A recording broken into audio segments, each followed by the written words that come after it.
नमस्कार दोस्तों, आप सभी का स्वागत है आपके अपने YouTube channel knowledge TV Hindi पर। दोस्तों, बात करने जा रहे हैं हरियाणा की ज़मीन रजिस्ट्री से रिलेटेड एक नई खबर आई है और ये बहुत ही इम्पोर्टेंट न्यूज़ है, तो वीडियो को लास्ट तक ज़रूर देखें। इसमें दोस्तों सबसे बड़ा बयान दिया गया है हरियाणा सरकार की तरफ से कि हर राज्य में हर गाँव में तय होंगी ज़मीनों के अलग कलेक्ट्रेट।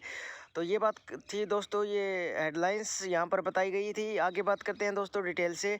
उससे पहले आपसे निवेदन है, अगर आपने हमारे चैनल को सब्सक्राइब नहीं किया तो चैनल को सब्सक्राइब जरूर कर लें, ताकि आप भी हरियाणा की ज़मीन रजिस्ट्री से रिलेटेड वैध अवैध जितनी भी ज़मीन रजिस्ट्री से रिलेटेड जानकारी होती है उसको आप सबसे पहले प्राप्त कर सकें।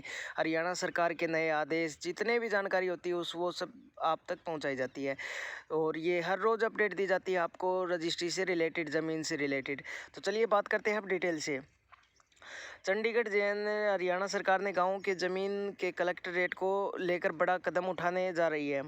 हरियाणा सरकार आने वाले कुछ दिनों में ज़मीनों के कलेक्ट्रेट डीसी रेट तय करने जा रही है।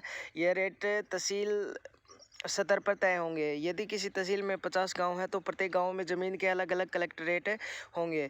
प्रदेश सरकार का मानना है कि ऐसा करने से जहां ज़मीन विवाद कम होंगे और वहीं सरकार खजाने में राजस्व की बढ़ोतरी होगी। आगे हेडलाइंस दी गई है कि हर गाँव का कलेक्ट्रेट अलग पारदर्शी सिस्टम में बढ़ेगा सरकार का राजस्व। ज़मीनों के कलेक्ट्रेट तय करने का सबसे बड़ा फ़ायदा ये होगा कि जो कलेक्ट्रेट तय हो जाएंगे उससे कम पर ज़मीन की रजिस्ट्री नहीं हो सकेगी। अभी तक होता यह था कि उदाहरण के लिए किसी ने अपनी ज़मीन 5 लाख रुपए की बेची है तो वह उसे कागजों में मात्र 2 लाख रुपए की शो करता था और उसकी रजिस्ट्री करवाता था।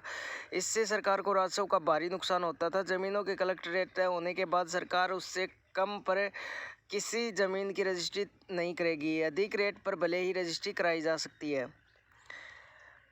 आगे इन्होंने बताया कि अब 5 लाख रुपए की ज़मीन को 2 लाख की बताकर नहीं होगी रजिस्ट्री। मुख्यमंत्री मनोहर लाल ने वित्त एवं राजस्व विभाग के अधिकारियों को जनवरी तक पूरे प्रदेश में सभी जिलों में ज़मीनों के कलेक्ट्रेट तय करने के निर्देश दिए हैं। ये कलेक्ट्रेट हर साल तय होंगे। मुख्यमंत्री ने अधिकारियों से कहा कि डीसी रेट तय करने के लिए पूरे प्रदेश में एक समान पट्टी बनाई जाए।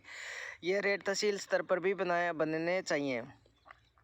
आगे इन्होंने बताया कि प्रदेश में कई ज़िले और तहसीलें ऐसी हैं जहां ज़मीनों के रेट काफ़ी हैं, लेकिन कई ज़िले व तहसीलें ऐसी हैं जिनमें रेट कम है। सरकार की जानकारी में यह भी आया है कि कहीं कहीं तो डीसी रेट ज़्यादा है और ज़मीनों का मार्केट रेट कम है, जबकि कई ज़िलों में मार्केट रेट ज़्यादा है मगर डीसी रेट कम है। सिस्टम की इस खामियों को दूर किए जाने की ज़रूरत है। आगे उन्होंने बताया कि राजस्व एवं आपदा प्रबंधक मंत्री ने नाते डिप्टी सीएम दुष्यंत चौटाला ने भी अधिकारियों को इस दिशा में तेजी से कार्रवाई के निर्देश दिए ताकि इस व्यवस्था को जल्द से जल्द लागू किया जा सके। वित्त एवं राजस्व विभाग के अतिरिक्त मुख्य सचिव संजीव कौशल के अनुसार जिले व तहसील स्तर पर ज़मीनों के कलेक्ट्रेट तय करने की दिशा में काम शुरू कर दिया गया है। इसके लिए 1 जनवरी से साल शुरू होगा। इस बार हम 31 मार्च 2021 तक ज़मीनों के कलेक्ट्रेट तय करेंगे।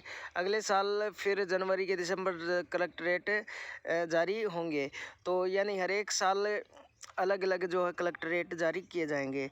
आगे उन्होंने बताया कि संजीव कौशल के अनुसार तहसील स्तर पर ज़मीनों के कलेक्ट्रेट तय करने के लिए कमेटियाँ बनाई जाएंगी। इन कमेटियों में अधिकारी, प्रॉपर्टी डीलर, ज़मीन विशेषज्ञ, बाजार के जानकार तथा कुछ संभावित व्यक्ति शामिल होंगे। फिर इन रेट को जन सुनवाई के लिए पब्लिक डोमेन में डाला जाएगा। लोगों ने 1 माह तक उनके सुझाव तथा आपत्तियां मांगी जाएंगी। इसके बाद डीसी रेट फाइनल कर दिए जाएंगे। यह रेट फाइनल अप्रूवल के लिए वित्त एवं राजस्व विभाग के पास पहुंचेंगे। वहां स्क्रूटनी होगी तथा आकलन के बाद इन्हें मंजूरी प्रदान की जाएगी। इन कलेक्ट्रेट के बारे में तहसीलदार विभाग के पोर्टल पर भी जानकारी होगी तथा पूरे राज्य की एक पुस्तिका तैयार की जाएगी, जिसमें प्रत्येक तहसील और उसमें आने वाले गांवों में ज़मीन के कलेक्ट्रेट निर्धारित किए जाएंगे। आगे बात करते हैं, सिस्टम बनेगा पारदर्शी, दूर होगा भ्रष्टाचार। हरियाणा के किसी गांव में ज़मीन का कलेक्ट्रेट क्या है, यह तय करने की दिशा में सरकार गंभीरता से आगे बढ़ रही है। मुख्यमंत्री मनोहर लाल ने इस बारे में अधिकारियों की बैठक लेकर उन्हें आवश्यक दिशा निर्देश दिए हैं। लोगों के विचार और सुझाव भी लिए जाएंगे। फिर कहीं कोई विवाद नहीं होगा तथा पूरा सिस्टम पारदर्शी बन सकेगा। इससे लोगों को राहत मिलेगी तथा वह ठगी का शिकार होने से बचेंगे तथा सरकार को भी उचित राजस्व मिल सकेगा। Dushyant Chautala, deputy CM Haryana. तो दोस्तों, ये थी जो अपडेट सरकार की तरफ से डाली गई है कि अब जो 5 लाख की जो ज़मीन वो 2 लाख की बताकर जो रजिस्ट्री हो जाती थी, यानी फर्जीवाड़ा ही माने एक तरफ से, तो वो अब रोकने की तरफ कार्य किया गया। और ज़मीन से रिलेटेड तो इस सरकार ने बहुत कुछ किया है। तो ये थी दोस्तों, और ये दुष्यंत चौटाला डिप्टी सीएम की तरफ से यहाँ पर हरियाणा सरकार का बड़ा कदम बताया जा रहा है। और यहाँ पर इन्होंने साफ साफ बताया गया कि हरियाणा सरकार का बड़ा कदम, राज्य में हर गांव में तय होंगे ज़मीनों के अलग कलेक्टरेट। तो अलग कलेक्टरेट बनाने के लिए हरियाणा सरकार ने कदम उठा लिए हैं। और इसी प्रकार की जानकारी प्राप्त करने के लिए चैनल को सब्सक्राइब करें, अगर अच्छा लगा तो लाइक करें, और किसी के पास भेजना चाहते हो तो शेयर करें। और आपने वीडियो यहाँ तक देखा इसलिए आपका बहुत बहुत धन्यवाद।